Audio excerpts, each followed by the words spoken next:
We all get hung up on that word sin. We all sin every day, but if someone calls us on sin, it's like all of a sudden like, whoa, our sin, that other person's sin, here we are, and I'm saying that other person's sin is going to result now. It's going to result in sin in my own life. In other words, that person's 95. Regardless of my 5 minus 5, my 5 is going to grow now.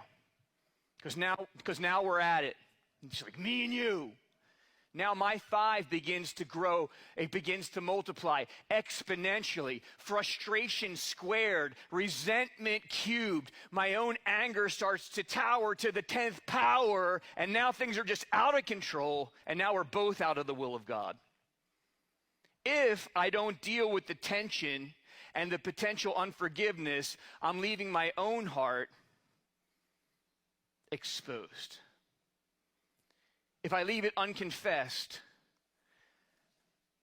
if I leave it unaddressed, I'm saying, and I think you'll agree with me, man, like a weed in the garden, it networks. I don't know how many of you deal with, being a gardener for 2 decades or like a weed, it networks under the soil and then it begins to show up and choke out other areas of spiritual growth in my life.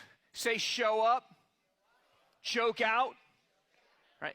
So you've seen that happen, right? Where you've seen like you kind of let your garden go and then you're just like, oh shoot. You're like, and then next thing you know, you try to pull the weed out and it like all of a sudden, has anyone ever, and like the soil's coming up that way and you're like, oh, this thing's networked underneath my entire garden and the things that were once beautiful are now getting asphyxiated.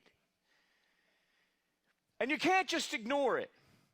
You can't just relegate it into oblivion. I can't just leave it on the floor like a mess of toys in the living room and then just walk away.